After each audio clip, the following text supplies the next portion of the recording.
한 부분씩 좀 끊어졌으면 좋았을 텐데 이게 그냥 진행을 하다 보니 이렇게 좀 애매하게 끊어져서 좀 죄송하게 생각을 합니다. 26번부터 좀 나가겠습니다. 5번째 갖고 아까 읽어드린 대로 26번부터 보시면 우리가 간구하는 것은 오직 우리에게 죄 지은 자들을 우리 자신이 용서한 것처럼 우리에게 죄사함이 일어나는 것뿐이다. 그래서 이거는 그리스도가 우리를 용서해 주신 것처럼 우리도 다른 사람을 용서해야 된다는 그런 의미가 있는 겁니다. 용서란 행동으로 우리에게서 악을 행하든지 아니면 악한 말로 우리를 힘들게 하든지 간에 우리에게 무슨 일이건 위해를 가하는 자들을 봐주고 그들에게 은혜를 베풀어주는 것이다.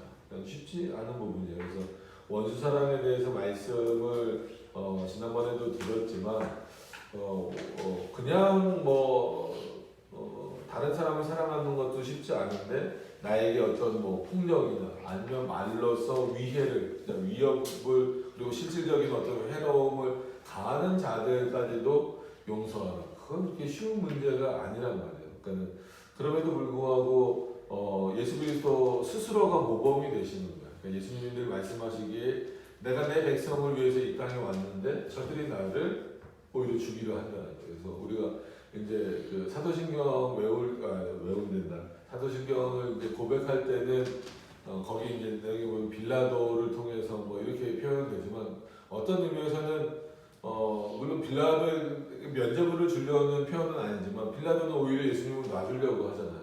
여기서 나는 죄를 못 찾겠다 하는데 오히려 이스라엘 백성들은 그 피를 자기에게 돌려달라고 말하면서 예수님을 죽이라고 표현을 하잖아요. 그런 거를 보면은 어떻게 보면 그 당시 이스라엘 백성들 그리고 지금 우리도 마찬가지지만 예수님에게 원수처럼 있는 거나 마찬가지였어요. 그럼에도 불구하고 예수님은 아무 말 없이 자신의 백성을 위해서 죽으시잖아요.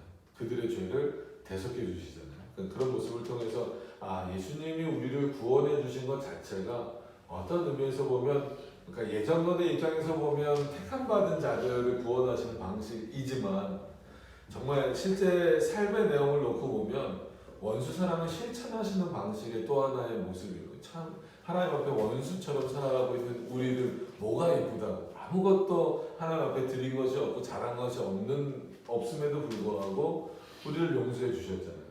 그러니까 그렇게 용서함 받은 너희들은 그러면 그리스도의 사랑을 실천한다라는 게 뭐냐? 그럼 그리스도가 원수 사랑을 실천하셨던 것처럼 너희도 원수 사랑을 실천하라는 거예요. 그러니까 그게 그리스도를 본받아가는 모습이거든요. 그럼 최소한 어떤 모습이어야 되냐면 너희에게 그렇게 너희를 괴롭게 하고 힘들게 한 사람들을 용서하지 못하면 어떻게 예수 그리스도의 사랑을 정말 이 마음으로 확인할 수 있고 느낄 수 있고 그거를 실천적으로 살 수 있겠느냐라고 하는 그런 부분입니다. 그래서 이런 부분들이 참 어려운 부분이죠. 그래서 저항의 문제죠. 이제 어떤 이때도 국가에 대한 저항의 문제였을 때 칼빈의 마음은 얼마나 아팠겠어요. 늘 말씀드리지만 자신의 제자들이 사랑하는 칼빈의 제자들이 그 당시에 이제 급진주의자들이 어떤 제사라파들로 오인받아서 어쨌거나 그 로마 카톨릭에 그 의해서 사형당하는, 화형당하기도 하고, 사형의 방식이니까 불에 타 죽는다는 게 그게 얼마나 끔찍해요. 그러니까 그런 일을 당했을 때 칼빈은 로마 카톨릭을 죽이고 싶은 마음이 없었을까요? 아무리 칼빈이라도 있겠죠. 막 당장 자기가 죽든 말든 왕에게 뛰쳐가서 어떻게 이럴 수 있습니까? 라고 말하고 싶은 마음이 있지만 그런 마음 꾹꾹 눌러가면서 오히려 왕에게 전하는 내용은 뭐예요? 하나님에 대해서 소개해주고 있는 거예요. 당신이 지금 이렇게 내 제자들을 죽인 것은 정말 내가 화나는데 그거 갖고 내가 지금 뭐라 그러는 게 아니라 당신이 내 제자들을 죽인 것은 한마디로 복음주의자들을 죽인 것은 하나님이 누군지 잘 모르기 때문에 그렇습니다. 그리고 로마 카톨릭이 하나님을 얼마나 왜곡하고 있고 하나님의 말씀을 얼마나 왜곡하고 있는지 모르기 때문에 오히려 나는 당신에게 내 제자들을 왜 죽였냐라고 따지지 않습니다. 정말 당신에게 하나님을 잘 소개해서 당신이 즉 왕 당신이 하나님의 말씀을 제대로 이해해서 로마 카톨릭이 진리가 아니라 우리에게 참 진리가 있다라고 하는 것, 하나님의 말씀에 참 진리가 있다라고 하는 것을 알았으면 좋겠습니다라는 의미로 펜을 든 거예요. 그래서 그리스도인들에게 있어서 이 저항권, 국가에 대한 저항권이나 이런 거에 있어서 뭐 사단과도 마찬가지지만 우리에게 그리스도인에게 있어서 무기는 뭐냐라고 했을 때 하나님의 말씀과 그가 허락하신 펜이다. 그런 그게 이게 종교개혁의 정신 중에 하나예요. 저항 정신 중에 하나. 다 때려부시고 싶죠, 그죠? 만약에 그 칼빈의 제자들이 죽었으면 그 제자들의 가족들이 있잖아요. 가족들이면 아버지가 죽은 거고 남편이 죽은 거예요. 그럼 진짜 뭐 요즘 표현으로 눈 돌아간다 그러죠. 막 진짜 어디든 달려가서 막 때려부시고 싶잖아요. 근데 그런 마음을 누르고 이런 글을 써낸다라는 것 자체가 그 마음을 이해하시라는 거예요. 지금 어떻게 보면 칼빈은 이 글로서 원수 사랑을 실천하고 있는 거죠. 쉽지 않은 문제입니다. 그래서 지금 이 시대에도 이런 부분들을 잘 또 우리가 살펴봐야 될 필요가 있는 것 같아요. 자, 그들에게 은혜를 베풀어 주는 것이다. 이 말은 죄의 허물을 용서하는 권한이 우리에게 있다는 뜻이 아니냐. 이게 중요한 거예요. 그런 권세는 오직 하나님께만 있다. 너희가 아무리 미워한다고 하더라도 하나님이 그 사람들을 용서하신다면 그것을 미워하는 건 정당한 것이 아니다. 그리고 누구를 용서하고 그 죄를 사해줄 수 있는 권한은 오직 하나님께만 있다는 그런 것입니다. 여기서 말하는 우리의 용서란 오히려 분노와 증오와 복수심을 자발적으로 마음에서 몰아내요. 그죠? 우리는 정당하다. 내가 피해를 입었으니까 이것을 정당방위를 부정하는 건 아니지만 정당하다라는 의미에서 하는데 오히려 거기에는 증오가 더 쌓이는 거예요. 그래서 뭐 그런 거 있잖아요. 예전에 이제 중국 영화나 아니면 우리나라 그 사극이나 이런 거 보면 부모님의 원수를 위해서 평생 훈련을 해왔다. 너를 죽이겠다. 그러면 또 원수가 또 되는 거예요. 복수의 복수가 되고. 여기서 말하는 너희가 그렇게 하는 것은 증오의 증오를 낳는 것이고 분노의 분노를 낳는 것이고 복수의 복수를 낳는 것이지 그건 진정한 용서가 될 수 없다라는 거예요. 그러면 오히려 너희가 맨 처음에는 어려움과 피해를 당했을 수 있어도 결국 너희가 똑같은 방식으로 복수를 해준다라고 하면 나중에 너희가 가해자가 된다는 거예요. 그럼 예를 들면 칼빈의 제자들이 불에 타서 죽었단 말이에요. 그럼 칼빈이 화가 나갖고 천주교인들 잡아다가 불에 태워 죽이면 그럼 칼빈은 내 제자들이 그렇게 죽었으니까 내가 이렇게 죽이는 것도 정당하다라고 말할 수 있어요? 아니잖아요. 그럼 똑같은 사람이 되는 거잖아요. 증오의 증오가 돼버린다는 거예요. 자, 불의한 일을 당했다는 기억을 스스로 망각하여 지워버리는 거죠. 이런 은혜를 간구하라는 거예요. 그거를 평생 내가 이것 때문에 죽겠어. 내가 이 말 때문에 힘들어. 그런 말을 지워버리게 해달라고 이렇게 기도하라는 거예요. 주님이 가르쳐주신 기도에는 내가 사람 아는 것처럼 용서하게 해주세요라고 하는 그 표현 자체는 내가 저 사람을 용서해달라고 하는 그 마음에는 그런 마음을 지워야 될 거 아니에요. 그럼 인간에게는 망각이라는 어떤 그런 내용이 있으니까 하나님께 그런 걸 강구하는 거예요. 내가 저 사람 때문에 저 사람이 나에게 위해를 가한 것, 어떤 그게 말이 됐든 행동이 됐든 실질적인 내용이 됐든 그걸 아예 그냥 잊어버려야 그게 용서가 되잖아요. 그렇게 해달라고는 기도를 안 하는 거예요. 하나님, 저 사람 때문에 내가 손해봤기 때문에 저 사람도 똑같이 되게 해주세요. 이런 기도는 많이 하는 거예요.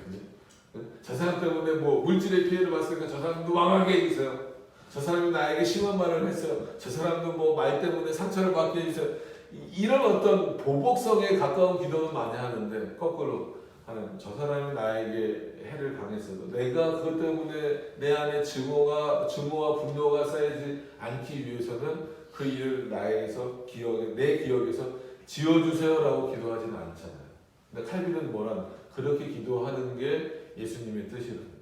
하나님의 뜻이라는. 그러니까 참 그리스도인으로 산다는 게 어렵죠.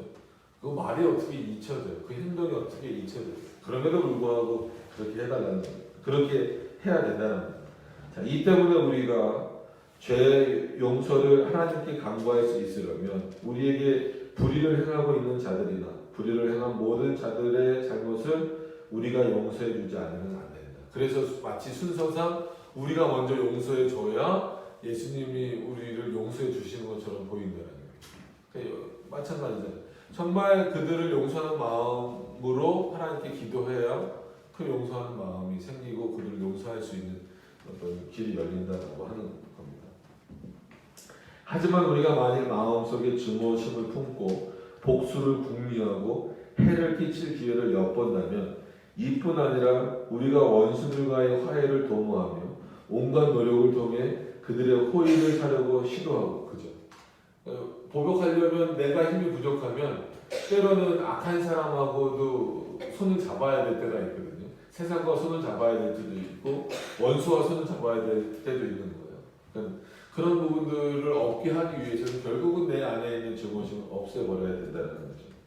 자, 그들로 하여금 우리와 화목할 마음을 갖게 하려고 애쓰지 않는다면 우리가 이 기도를 하나님께 드리는 것은 우리 죄를 용서해 주시지 말라고 간구하는 것이나 마찬가지다. 이는 우리가 다른 사람들에게 행하는 것처럼 우리에게 행해 주십사 하고 간구하기 때문이다. 그렇다면 이런 종류의 사람들이 그들의 간구를 통해 얻는 것이 그만큼 더 엄중한 심판이 아니면 무엇이 되는가?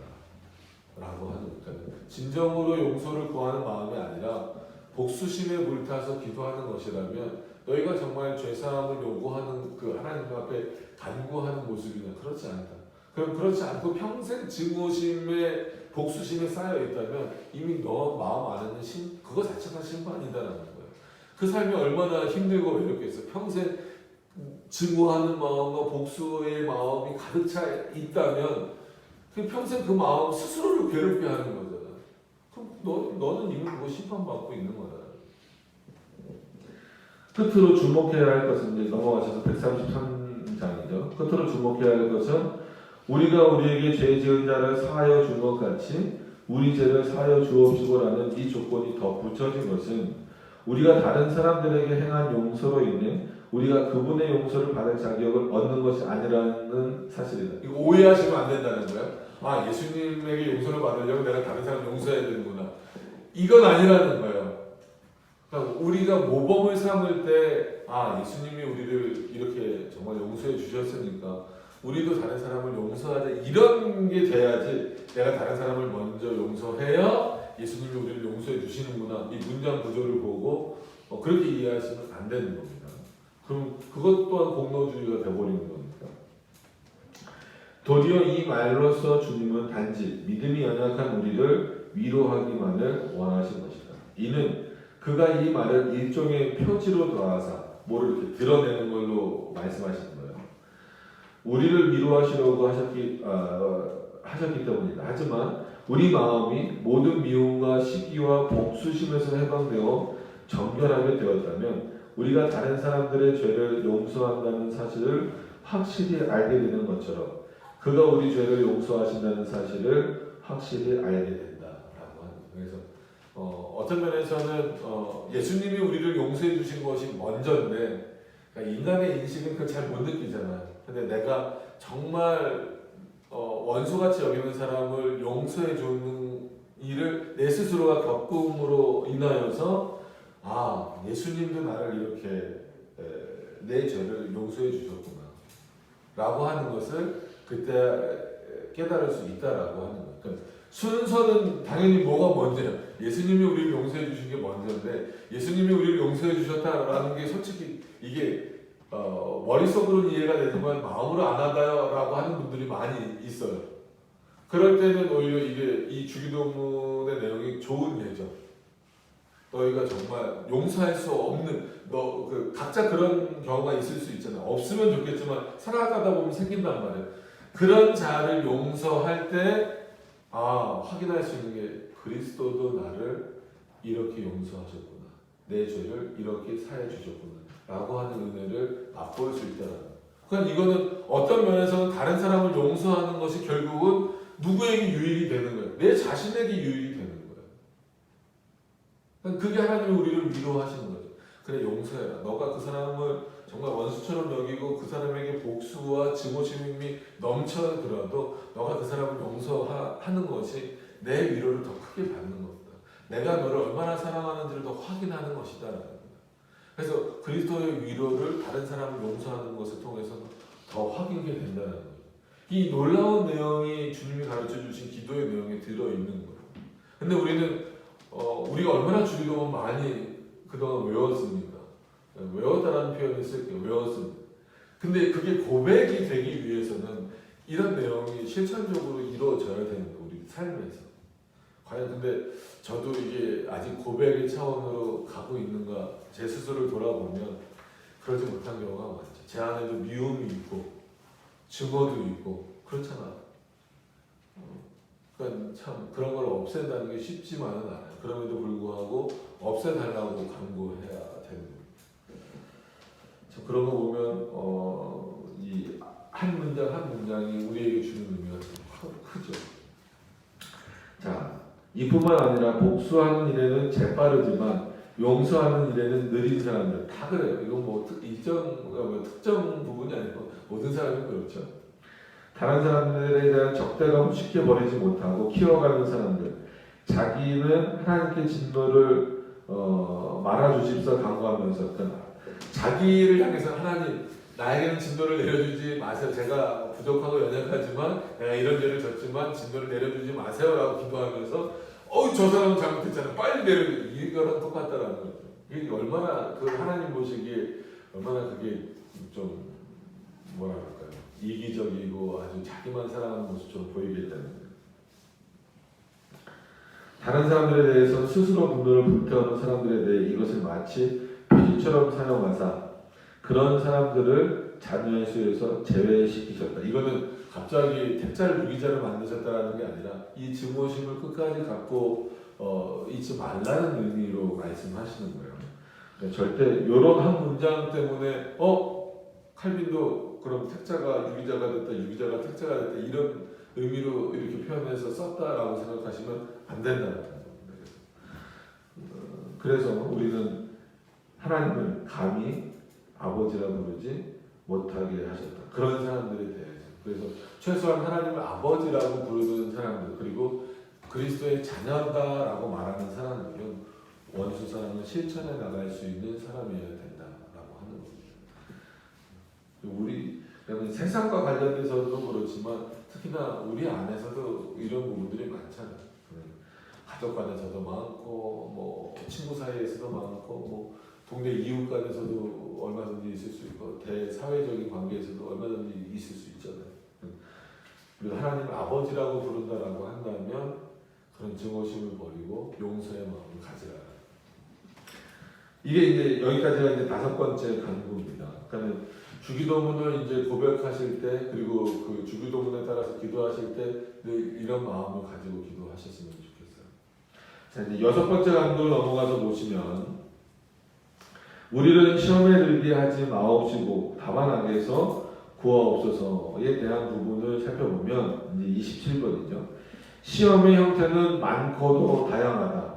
그래서 뭐 이제 테스트냐, 그러니까 시험이라는 단어는 테스트냐 아니면 뭐 유혹이냐, 템테이션이냐, 뭐가 많냐 막 그 말이 많잖아요. 그 야고보서를 해석하는 데 있어서도 어떤 부분은 테스트고 어떤 부분은 같은 뭐 유혹, 시험 뭐 이렇게 나오니까 템테이션이냐 뭐 이렇게 막 표현하는데 뭐 그렇게 나눠서 해석을 할 수도 있지만 전체적인 의미에서 볼 때는 하나님이 우리를 시험하시는 방식은 넘어뜨리기 위해서 시험하시는 방식이 아니라 우리로 하여금 더 견고해지게 하기 위해서 시험하시는 거기 때문에 그런 의미를 더 깊이 이해를 하시면서 보시면 좋을 것 같아요. 그런 차원에서 시험의 형태는 많고도 다양하다. 우선 영혼에 들어오는 모든 그릇된 생각이 시험이다. 그러니까 우리 마음에 드는 모든 잘못된 생각들이 우리에게는 시험거리고 때로는 뭐 유혹거리가 되는 거죠. 그래서 뭐 시험이다 유혹이다 이거를 굳이 우리 안에서 뭐 나누기가 애매하잖아. 뭐가 시험이고 뭐가 유혹이고, 뭐 다 시험이고 다 유혹거리죠. 이런 생각들은 우리로 하여금 율법을 범하도록 부추긴다. 그죠? 그 시대에 따라서 여러 가지 사고들이 이제 들어오게 되잖아요. 그게 뭐 이제 뭐 예를 들면 뭐 동성애 문제라든지, 뭐 차별금지법 문제라든지, 뭐 이제는 시대가 바뀌었으니까 뭐 성소수자도 다 받아들여주자. 이런 사고를 가는 것 자체가 어떤 면에서는 그릇된 방식이라는 거죠. 그럼 이거는 하나님 그렇게 그런 사고로서 시험하시고 유혹하시는 거예요. 하나님 유혹하시는 거예요. 우리를 테스트하시는 거예요. 그게 잘못된 생각인 건지 잘못된 생각인 것으로 깨닫게 되는지, 아니면 그건 그냥 옳은 거야라고 확 넘어가 버리든지, 그런 부분에 있어서 우리가 조심해야 된다는 거죠. 이런 생각들이 일어나는 것은 우리의 정욕이 우리를 자극하든지 아니면 마귀가 충동질하기 때문이다. 사단이 우리에게, 마귀가 우리에게 주는 생각은 좋은 생각일 수 없죠. 나쁜 생각이죠. 그래서 우리가 잠깐 우리 쉬는 시간 때 얘기했던 것처럼 요즘에 이렇게 온라인 예배가 활성화되면서 어쩔 수 없다고는 하지만 결국은 사람들 인식이 어때요? 매주 예배 드리러 가야 됐던 게 당연한 것처럼 여겼던 사람들조차도 이제는 벌써 2년이 넘어가니까 온라인 예배가 좋은 것 같아. 굳이 현장 안 가도 그냥 집에서 편하게 쉽게 지금은 이제 안전이라는 미명이 있지만 안전하게 이렇게 드리는 게 좋지 않아? 이게 그냥 확 들어오는 생각인 거예요. 그럴 때 늘 조심해야 됩니다. 그러니까 지금은 어쩔 수 없이 온라인 예배를 드릴 수밖에 없는 상황이라고 하더라도 최소한 우리 마음속에 어떤 마음이 있어야 된다는 거예요. 하나님 앞에서 예배는 동일하다라는 마음으로, 그런 마음 자세로 드려야 되는데, 그렇지 않은 마음은 우리 정욕에 따라서, 우리의 부패한 본성에 따라서도 들어오지만 사단도 그 틈을 놓치지 않고 우리에게 그런 마음을 준다는 거예요.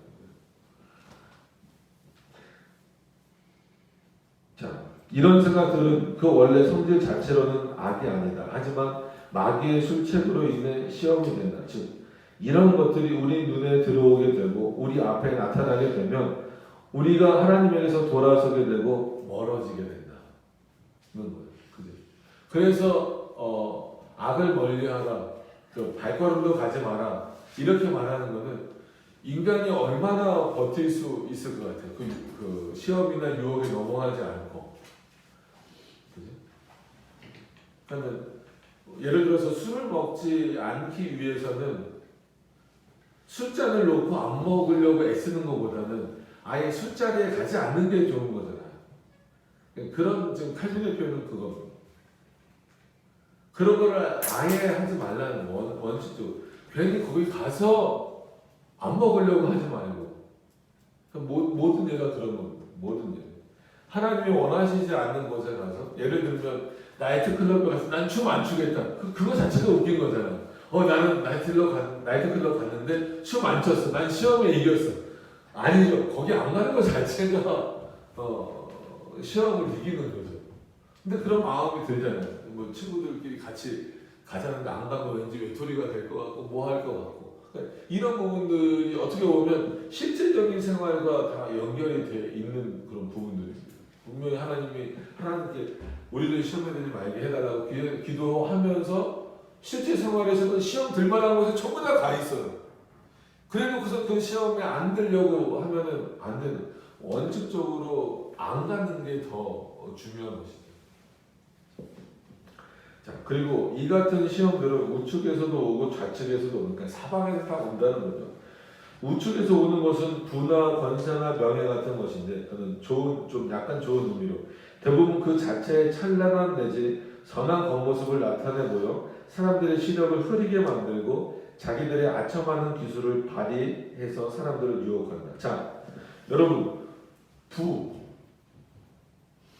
자체가 악입니까? 그건 아니에요. 잘 생각하셔야 돼요. 부자가 악이 아니에요. 공산주의나 이런 데서처럼 부자가 악은 아닙니다. 왜 부자가 악이에요? 부자가 되기 위해서 지금 여기 패밀이 표현한 대로 아첨하고 그걸 선한 모습처럼 만들고 거기에 힘을 쏟고 그래서 하나님을 떠나는 모습 자체가 악인 거지 부자가 악이 아니에요. 여러분 권세가 악입니까? 아니에요. 여러분들에게도 저와 여러분들에게도 권세를 주셨잖아요. 어떤 권세요? 하나님의 자녀가 되는 권세가 그 권세를 주셨잖아요. 권세가 악이 아니에요. 세상의 권세자들을 악한 사람이라고 말하면 안 됩니다. 그들이 그 권세를 얻기 위해서 악한 방법을 사용하고 있는 게 문제인 거죠. 여러분 세상의 권세자들을 세우지 않으면 어떻게 통치가 이루어져요? 교회 질서에 살아서도 하나님이 목사에게도 권세를 주신 거예요. 그 목사에게 주신 권세가 잘못된 겁니까? 아니잖아요. 이 목사가 이 권세를 잘못 사용할 때 문제인 거죠. 생각을 잘 하셔야 돼요. 부가 악이 아니고 권세가 악이 아닙니다.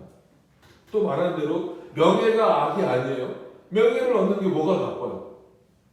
좋은 일을 하고 선한 일을 해서 명예를 얻는 게 얼마나 그거는 의로운 일이잖아요. 근데 그것 때문에 내 자신을 높이거나 그거를 위해서 하나님을 버리거나 다른 악을 사용하게 될 때 그게 문제인 거죠. 그러니까 부만을 추구해 나가는 것, 권세만을 추구해 나가는 것, 명예만을 추구해 나가는 게 잘못됐다는 거죠. 그거 자체는 악이 아니에요. 그래서 그리스도인들이 저는 가난하게 살라고 말하지 않는다라고 말씀을 드렸습니다. 그리스도인들이 부자로 살았으면 좋겠어요. 그리고 그리스도인들이 권세가 있어야 이 세상 통치도 잘 이룰 거 아닙니까? 또 명예로운 일도 그리스도인들이 더 많이 하셔야 돼요. 근데 그것이 유혹거리가 되면 안 돼요. 시험거리가 되면 안 돼요. 자, 그러면 다른 사람들은 이러한 속임수에 빠지고 넘어가셔서 134장입니다. 그 달콤함에 취해 자기 하나님을 잊어버리게 돼요. 그죠? 부자는 그 돈 세기에 바빠서 하나님을 잊어버리게 되고 권세를 올라가고 그 권세를 누리는 건 얼마나 멋있어요. 군대 가면 보통 뭐예요? 대대장만 되더라도 2,300명 아니면 연대장 되면 2,3,000명, 사단장 되면 2만 명, 3만 명이 자기 말 한마디면 그냥 막 일사천리로 움직이잖아요. 좋죠. 그러면 하나님 잊어버리는 그렇게 되고 회사에서도 직급이 올라가고 그러면 자기 밑에 말 한마디면 그냥 막 움직이잖아요. 명예도 그렇고 그 달콤함에 취해서 자기 하나님을 잊게 되고 이게 죄라는 거예요. 이게 문제라는 거예요. 이 악에 빠지지 않게 해달라는 거지 그거 자체가 악은 아니라는 겁니다. 또 좌측에서 오는 거는 이제 좀 네거티브한 거겠죠. 그러니까 부정적인 거겠죠. 좌측에서 오는 것은 가난이나 그러니까 가난해도 하나님을 잃어버리는 경우가 있어요. 내 삶이 왜 이렇습니까? 막 진짜 우리 표현대로 찢어지게 가난하면 하나님을 원망하게 되잖아요.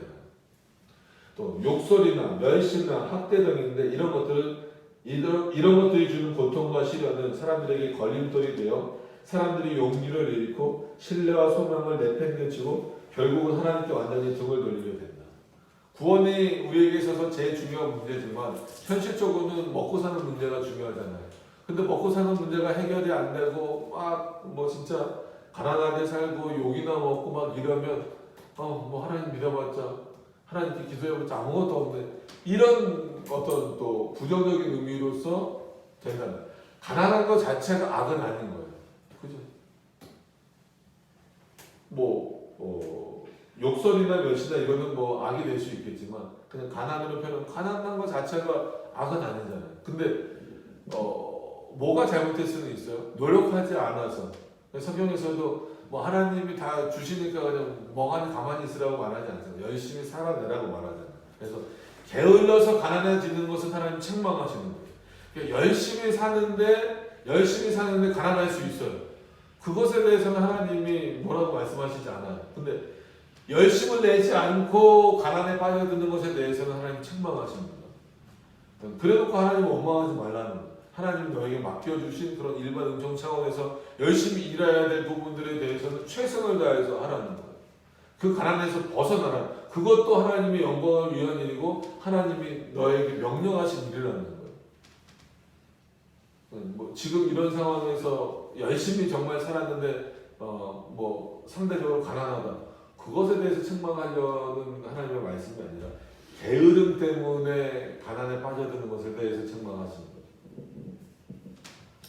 자, 넘어가서 보시면 이런 시험은 때로는 우리 정욕 때문에 우리 안에서 생겨날 수 있고 때로는 사단의 관계로 인해 우리에게 닥쳐올 수 있는데 어떻게 오든지 간에 우리 안에서 생겨나든 사단의 욕심에 넘어가든 사단의 관계에 넘어가든 결국 사단의 관계에 넘어가는 것도 결국 우리 욕심 때문이에요. 그러니까 하와가 뱀의 유혹에 넘어가는 것도 만약에 하와가 견고한 마음이 있었으면 안 넘어갔겠죠. 근데 이미 하와가 어떤 마음인 거예요? 저거 먹어보고 싶다는 마음이 있으니까 옆에서 뱀이 얘기할 때 그냥 확 넘어가 버리는 거죠. 결국은 뭐 사단에게 핑계댈 필요가 없다라는 거예요. 우리는 이런 시험과 싸울 때 우리 하나님 아버지께 우리가 이런 시험에 들지 말게 해주십사라고 기도해야 된다. 왜냐하면 살아가면서 이런 시험거리는 수도 없이 오죠. 근데 우리 안에서는 이길 능력이 없잖아요. 그렇기 때문에 다만 악에서 구하여 주시옵소서. 그리고 이 시험에서 이기게 해주십시오. 이기게 해달라고 기도할 수밖에 없다는 거예요. 그 기도하지 않으면 안 된다는 거예요. 우리는 또 그가 오히려 그의 손으로 우리를 붙드시고 일으켜 주시기를 기도한다. 그리하여 그의 능력으로 우리가 굳세어져서 악한 원수의 그 어떠한 공격에도 맞서 굳게 설 수 있기를 기도한다. 그 원수가 어떤 생각을 우리 마음속에 집어넣더라도 말이다. 여기서도 원수사랑이 또 나오고 참 어렵죠. 그래서 아까 원수사랑 설명을 드렸으니까 그 내용으로 이해하시면서 이렇게 그 다음 부분으로 넘어가도록 하겠습니다. 그리고 좌우 어느 방향에서 시험이 오든 그 모든 시험을 우리가 선으로 바꿀 수 있도록 그래서 창세기의 주제를 말씀드리면서 하나님이 악을 선으로 바꾸시는 역사다라고 말씀드렸잖아요. 그게 우리 안에서도 실천적으로 나타나셔야 되는 모습이 바로 그런 모습들이다라고 하는 거예요. 곧 순경에서는 교만해지지 않고 그러니까 아주 좋은 일이 우리에게 있을 때도 교만해지지 말고 역경에서는 절망에 빠지는 거예요. 누구 때문에? 하나님 때문에. 하나님 때문에 교만해져서도 안 되고 하나님 때문에 절망에 빠져서도 안 된다는 거예요. 왜? 하나님이 우리가 한마디로 좋을 때나 안 좋을 때나 하나님 동일하게 우리를 보호하고 지키시고 인도하는 분이시기 때문이다라고 하는 거예요. 하지만 우리가 여기서 간구하는 것은 우리가 아무 시험도 전혀 당하지 않게 되는 것은 아니다. 시험은 우리가 더 많이 자극을 받고 찔림을 받고 쪼임을 받기 위해 그리하여 지나치게 나태하고 무기력하게 되지 않기 위해 아주 많이 필요하다. 그러니까 시험이 오는 것을 두려워하지 말라는 거예요. 아까 말씀드린 대로 그 시험이 만약에 없다라고 한다면 없기를 우리는 막 하나님 우리 삶 속에 시험이 없게 해주세요. 이 기도가 많이 하는데 오히려 때로는 시험이 오는 것을 때로는 감사하게 여기라는 거예요. 왜냐하면 그 시험이 실제로 없다면 우리의 본성을 놓고 보면 어떻게 될 거라는 거예요? 지나치게 나태하고 무기력해질 수밖에 없다는 거예요. 한마디로 빈둥빈둥. 왜? 타편하니까 먹을 것도 있고 입을 것도 있고 주변에서 누가 나를 괴롭히는 사람도 없고 그러니까 이제 하나님 찾을 이유가 없는 거예요. 빈둥빈둥 그냥 나태하게 그러라고 하나님 우리를 보호하시는 거 아니란 말이에요. 더 하나님의 자녀답게 하나님의 백성답게 살라고 우리에게 그런 환경을 주셨을 거란 말이에요. 근데 그 하나님이 주신 환경이 너무 좋으니까 거기서 빈둥빈둥 거리고 있으면 하나님이 정신 차리라고 그때마다 시험을 주시는 거예요. 그래서 어떨 때는 늘 하나님이 우리에게 여러 가지 방식으로 자극을 주실 때 감사하셔야 돼요. 여전히 하나님이 나를 사랑하시는 하나님 내 믿음을 이렇게 그 나태함에 빠지지 않도록 더 견고해지도록 만들어 가기 위해서 나를 이렇게 시험하시는구나 라고 어떤 면에서는 감사하실 수도 있어야 돼요. 이걸 또 오해하셔서 하나님 그럼 날마다 시험을 주세요 이렇게 기도하시는 얘기는 아닙니다. 시험을 이길 수 있게 어떤 시험이 오더라도 그래서 여러 번 말씀드린 것처럼 우리는 예수 믿으면 만사형통한다. 그 문자적으로 보면 만사형통 그러면 마치 어떤 문제가 없이 모든 일이 술술 풀려 나가는 것으로 이해를 하잖아요. 근데 우리가 최소한 그리스도인들이 생각하는 만사형통이라고 하는 것은 문제가 없다는 게 아니라 그런 모든 문제들이 닥쳐올 때 그 문제보다 크신 하나님이 계시기 때문에 그 문제를 두려워하지 말라는 거예요. 그런 차원에서 하나님의 자녀가 된 자들, 하나님의 보호하심 속에 있는 자들, 그리스도의 자녀가 된 자들은 이 세상에서 안사형통할 것이다라는 거예요. 문제가 없는 게 아니라 그런 모든 문제들을 주님께 내어 맡기는 자가 될 수 있다는 거예요. 여러분 그런 차원에서 만사형통을 쓰신다 그러면 얼마든지 쓸 수 있어요. 근데 예수 믿으면 어떤 문제도 없어. 만사형통에 이거는 아니라는 거예요. 때로는 이렇게 시험이 필요할 때도 있다라는 우리의 연약함 때문에. 자, 그러므로 다윗이 시험 받기를 소원한 것도 공연한 일이 아니었고 주께서 당신의 택한 자들을 날마다 시험하시듯 치욕과 가난과 환난과 기타 여러 가지 십자가를 통해 억누르시는 것도 이유가 없지 않다. 여기서 이때 십자가 쓰는 거예요. 이 십자가는 이런 정말 열 십자가를 갖고 예수님이 막 누르시는 게 아니죠, 그죠? 자신의 백성들을 오히려 예수님이 때로는 어디로 몰아 넣으신다는 거예요. 치욕과 가난과 환난과 같은 것으로 몰아 넣으시는 거예요. 그게 그의 십자가가 되도록 하시는 거예요. 거기서 자기 힘으로 일어나라고? 아니죠. 더 그럴 때마다 자기의 구주인, 우리의 구주인 예수 그리스도를 바라보라. 그러니까 우리를 연단케 하시고 훈련시키는 거예요. 연단시키셔서 정금과 같이 나오도록 하신다. 그 불순물을 다 제거해 버리신다는 거예요. 구약에 그런 예가 있다면, 우리를 연단하셔서 정금과 같이 나오도록 하시겠다는 말씀이 있다면, 신약에는 또 무슨 말씀이 있어요? 우리를 거룩하고 흠 없는 자로 하나님 앞에 서게 하게 하신다. 그렇게 하기 위해서 우리를 다듬어 가시는 과정 속에서 이런 시험들이 있다. 그거는 그리스도가 우리를 사랑하시기 때문에 주시는 시험이지 죽이고 버리시기 위해서 내리시는 시험은 결코 아니다라는 거예요. 그래서 이런 시험이 닥쳐올 때마다 힘들죠, 어렵죠. 그렇기 때문에 이런 시험을 잘 이기게 해달라고 누구에게 기도해야 되는 거예요? 그리스도에게 기도해야 되는 거예요. 원망하는 것이 아니라 기도하시라는 거예요. 그래서 기도는 쉬지 않고 해야 되는 거예요. 오히려 힘들 때 더 기도해야 돼요. 어려울 때 더 기도해야 되는 거예요. 그리고 때로는 풍족할 때도 더 기도하셔야 돼요. 교만해지지 않게 해달라고.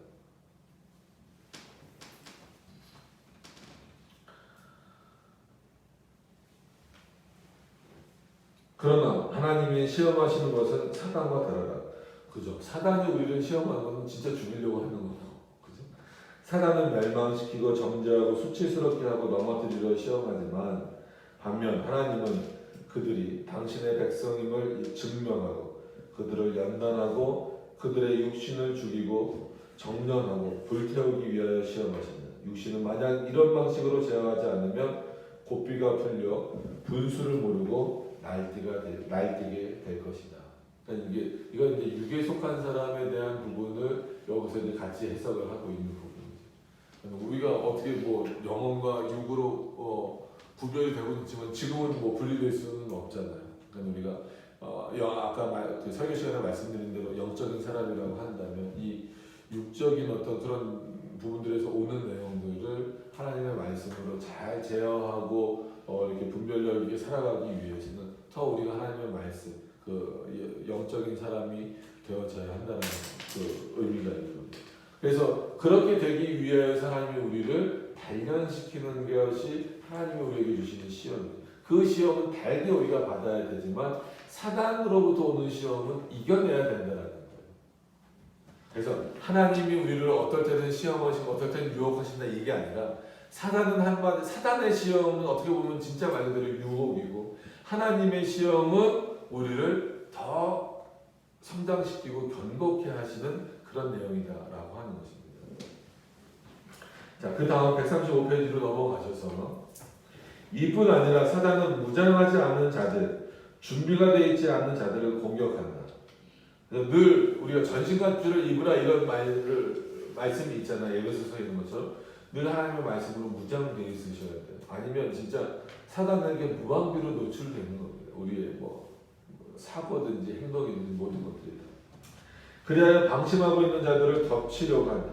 반면 하나님은 시험을 주실 때도 피할 길을 주사. 그죠? 너희가 감당할 시험은 내가 주겠다라고 말씀하시잖아요. 거기서 이미 하나님의 시험의 목적이 거기 있는 거예요.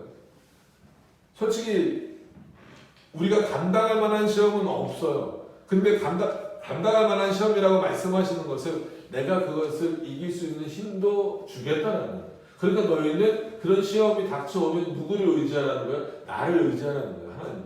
원망하지 말고.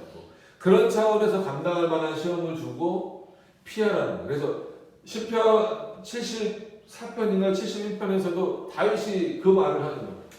하나님, 왜 사울은 잘 되고 우리는 이렇습니까? 그리고 안 믿는 자들은 잘 되고 우리는 왜 이렇게 도망자가 돼 있습니까? 저들을 왜 그냥 내버려 두십니까? 했을 때 너는 왜 나에게 피하지 못하는? 내가 너를 더 사랑하는데 지금 내가 너에게 피할 길을 끊임없이 주고 있는데 저들은 내가 사랑하지 않는 자들이고 나는 너를 사랑하는데 그래서 결론이 그 시편의 결론이 뭐예요? 죽게 피하라. 피할 길을 이미 너는 알고 안 피하고 있는 거라고. 여러분 우리도 마찬가지예요. 피할 길 알고 있어요. 최소한 그리스도인이라고 한다면 우리가 세상에서 힘들고 어려울 때 그게 어떤 어려움이든지 간에 우리가 어디로 피해야 되는가는 답은 다 알고 있어요. 어디로 피해야 돼요? 죽게 피해야 돼요. 근데 실제 피하고 있냐는 거예요. 다윗도 몰랐겠어요? 알잖아요. 얼마나 많은 진짜 체험적인 신앙으로 얘기하면 우리보다 더 많을 거예요. 그 죽음의 고비를 수없이 넘기면서 그럼 다윗도 누구보다 잘 알아요. 죽게 피해야 된다. 그런 다윗도 하나님께 원망이 나오는 거예요. 그때 하나님이 뭐라 그러시? 너가 몰라? 나에게 피해야지. 안다면 머리로만 아는 게 아니라 지식적으로만 아는 게 아니라 진짜 삶을 통해서 하나님께 피하라. 여러분 최소한 여기 계신 분들은 죽게 피하라고 하는 이 표현을 모르시지 않을 거예요. 다 알 거예요. 우리가 어떤 상황에서든지 어렵고 힘들 때 방법을 알아요. 결론을 알아요. 근데 실제 피하느냐가 중요합니다. 그럼 실제 피하십시오. 주님께 피하는 방식. 하나님이 주셨다는 것. 하나님은 시험을 주실 때 피할 길도 주셔. 당신의 백성으로 하여금 그가 그들에게 무슨 일이 일어나게 하신 것 끈기 있게 잘 감당하게 하신다. 감당하게 하시는 거예요. 여러분 그런 차원에서 감사하셔요.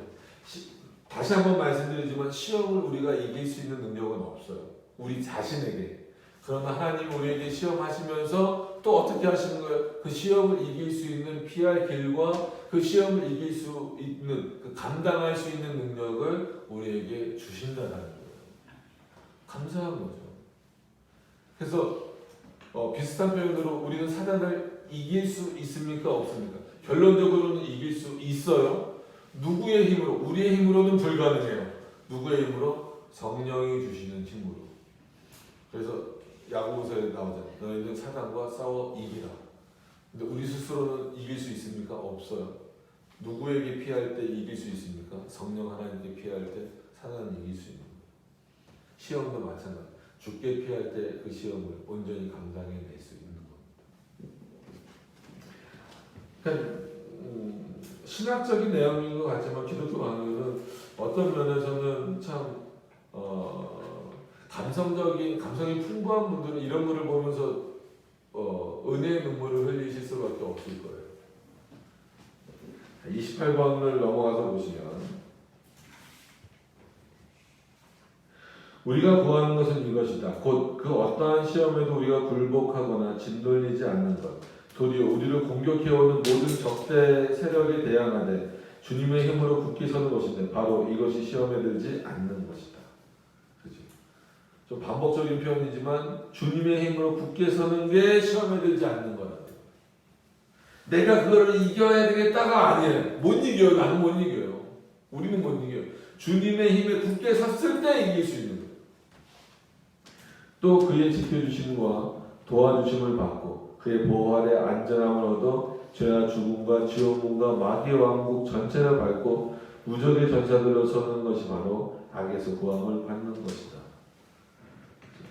여기로부터 우리는 상관없는 자들입니다. 이때 또 깊이 명심해야 할 것은 이처럼 엄청난 싸움꾼인 마귀에게 맞서는 것, 그의 힘과 공격을 감당하는 것은 우리 힘으로 되는 것이 아니라는 사실입니다. 그죠? 이것을 명심하지 않으면 우리 집에 이미 있는 것을 하나님께 구하는 것과 마찬가지이므로 우리 기도는 헛수고 내지 장난에 불과하게 된다. 장난이라고까지 표현을 했어요. 정말이지 자기를 믿고 이런 싸움을 준비하는 사람들은 자기가 맞서야 할 적이 얼마나 싸움을 좋아하고 싸움에 능한지를 제대로 파악하지 못한 사람들입니다. 그러니까 기도는 열심히 하는데 하나님을 의지하지 않고 자기 힘으로 사단을 이기려고 하는 자들은 사단도 모르는 거고 하나님도 멸시하는 거다라고 하는 거예요. 사단이 얼마나 싸움을 좋아하고 싸움에 능한지를 네가 모르니까 하나님을 의지하지 않고 이겨보겠다라고 하는 건데 결국은 사단에게 쓰러질 수밖에 없다라는 거예요. 우리가 사단을 이길 수 있는 길은 뭐밖에 없다라는 거예요? 주님을 의지하는 일밖에 없다라는 거예요. 그리스도를 의지하는 일밖에 없다라는 거예요. 이제 우리는 그의 권세에서 벗어나기를 간구한다. 마치 어떤 미쳐 날뛰는 사자의 입에서 벗어나는 것처럼 말이다. 주께서 만약 우리를 죽음 한가운데서 빼내 주시지 않는다면 우리는 곧장 그의 발톱과 이빨에 찍힐 것이고 그의 목구멍에 상처를 당할 것이다. 그죠? 그러니까 하나님 우리를 건져 주시는 자로 계시는 거예요. 하지만 우리가 또 아는 것은 주께서 함께 하시고 우리를 위해 싸워 주신다면 우리는 잠잠하여 하나님을 의지하고 용감히 행할 것이라는 사실입니다. 다른 사람들이야 그들이 원하는 대로 자기의 자유의지와 자기가 지닌 능력을 신뢰하도록 내버려 둘 수밖에 없죠.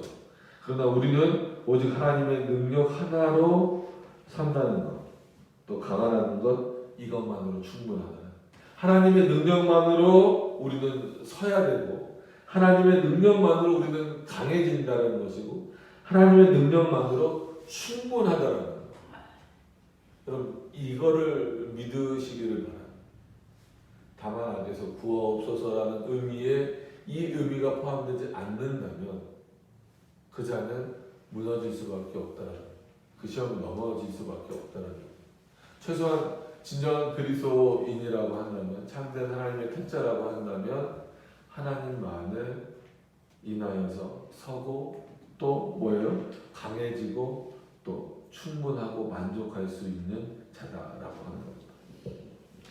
29번으로 넘어가서 보시면 이 세 간구를 통해 우리는 특별히 우리 자신과 이제 그 앞부분 한번 또 정리를 하는 겁니다. 이제 그 나라와 권세가 이 부분으로 넘어가기 전에 이 세 간구를 통해 우리는 특별히 우리 자신과 우리에게 속한 것을 하나님께 맡기지만 이들 간구는 우리가 전에 말했던 것을 분명히 증명해 주고 있다는 것. 곧 크리스찬의 기도는 공적이어야 하고, 그죠? 물론 뭐 개인적인 기도를 당연히 하실 수 있어야 되고 하셔야만 되지만 언제나 공적이다라는 차원은 그 공교회의 고백을 무시하지 말라는 거예요. 개인 기도를 한다 할지라도 공적이어야 하고 교회를 공적으로 세우는 일과 신자들의 교제가 진보하는 것을 이렇게 바라봐야 된다라고 하는 지향해야 한다는 것이 사실이다라고 하는 그런 부분들입니다. 자, 136페이지 넘어가서 보시면 이는 우리 각 사람은 무엇을 구하든지 사사로운 것을 구하는 것이 아니라 우리 모두가 함께 우리의 빵을 구하고 죄 용서를 구하고 우리가 시험에 들지 않기를 구하고 빵을 구하고 했을 때 일용할 양식 그거를 표현하는 거죠. 우리가 악에서 구해지기를 구하는 것이기 때문이다. 이뿐 아니라 우리가 왜 이처럼 담대하게 구할 수 있는지 응답받을 것을 왜 이렇게 확실히 믿을 수 있는지 그 이유가 더 붙여진다. 그 이유는 뭐겠어요? 이게 30번 마지막 이거 10번이 이제 기도의 실제니까 여기까지만 하겠습니다. 30번을 그 마지막으로 하겠습니다. 주기도문은 끝내야 되겠죠. 왜 그러냐면 하나님의 나라와 권세와 영광이 아버지께 영원히 있기 때문에 우리의 힘이 되시는 우리를 보호하시는 아버지께 영원히 있기 때문에 그 권세를 누구도 받는 거예요? 우리도 받는 거예요. 하나님의 나라의 권세와 영광을 우리도 함께 누리고 받는 그런 차원이에요. 자, 30번 이제 오늘로서 주기도문 해설은 이제 마무리 짓도록 하겠습니다. 30번을 좀 읽으면서 마무리할게요. 자, 이것이야말로 우리 믿음을 견고하고 또 평안하게 해주는 것입니다. 이는 우리의 자격 때문에 우리 기도가 하나님께 상달되는 것이라면 도대체 누가 감히 하나님의 존전 입에서 입이라도 뻥끗하게 했는가라는 거예요. 그러니까 만약에 너희들이 기도해야 된다라고 하면 감히 하나님 앞에서 누가 입을 뗄 수 있겠냐. 여러분 우리가 예전에 왕 앞에서 함부로 말 못하잖아요. 지금도 뭐 권세 있는 사람들 뭐 대통령 앞에서 말 함부로 잘 못하잖아요. 그 권세가 있단 말이에요. 그럼 하나님 너희의 권한으로 말하라. 그래야 내가 된다 들어주겠다라고 말하면 누가 입이라도 뻥끗할 수 있겠냐. 하나님이 기도하도록 시켜주시는 거예요. 그러니까 그게 감사한 거예요. 하지만 우리가 아무리 비참한 자들이다 해도 만물 중 가장 보잘것없는 자들이다 해도 그래서 아무 칭찬도 받을 수 없는 자들이다 해도 그럼에도 불구하고 우리에게는 기도할 이유가 결코 없어지지 않고 믿음을 버릴 이유도 결코 생기지 않는다. 이는 아버지가 나라와 권세와 영광을 빼앗기시는 일을 있을 수 없기 때문이다. 그죠? 절대로 빼앗기시지 않습니다. 근데 또 말씀드리지만 자꾸 공중 권세는 누가 가졌다 그래요? 지금 사단이 가졌다라고 오해하는 분들이 많이 있어요. 하나님 뺏기지 않으십니다. 뺏기시면 큰일 나죠. 뺏기실 수도 없고 만약에 뺏겼다라고 실제로 뺏겼다라고 말한다면 우리는 사람에게 가는 거예요. 용서해달라고 잘 봐달라고. 근데 그런 게 말이 안 되는 거거든요. 그래서 여전히 공중 권세도 누가 잡고 계시는 거예요? 하나님이 잡고 계시는 거예요. 예수 그리스도가 잡고 계시는 거예요. 사단은 왜 자꾸 근데 공중 권세 잡은 자로 표현이 됩니까? 사단이 부리는 허세야. 자꾸 우리는 그 사기 당하는 이유가 뭐예요? 사기 치는 사람들은 어떤 걸 잘해? 허세를 잘 부리죠. 나 이만큼 있어. 실제로는 없으면서 나 이만큼 돈이 있어. 실제로는 없으면서 난 이만한 권세가 있어. 실제로는 없으면서 난 이런 능력이 있어. 사단은 똑같다는 거예요. 실제로는 그런 공중의 권세, 하늘의 권세를 가질 수가 없음에도 불구하고 나는 이만큼 있어라고 우리를 유혹하고 있는 거예요. 근데 사람들이 거기 속아버리면 안 되는 거죠. 그걸 안다면 아니야. 너가 아무리 우리를 유혹해도 그 권세는 하나님에게 있어. 나는 그 권세자인 하나님만을 의지할 거야. 이게 참된 신앙인 거예요. 근데 그게 왜곡돼서 교회 안에 자리 잡아 버려서 공중 권세는 사단이 잡았다라고 말해버리잖아요. 참 안타까운 일입니다. 주기도문 끝에는 아멘이 추가된다. 이것으로는 하나님께 구하는 것을 얻고자 하는 강렬한 소원이 표현된다. 아멘의 뜻이 뭔지는 다 아시잖아요. 그 뜻대로 이 모든 뜻대로 되기를 원합니다. 아버지의 뜻대로, 즉 하나님의 뜻대로 되기를 원합니다. 이런 의미가 있는 거예요.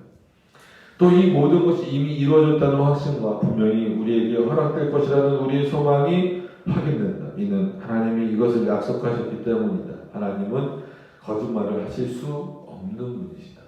우리는 늘 거짓하지만 하나님은 거짓말하시지 않는 분이다.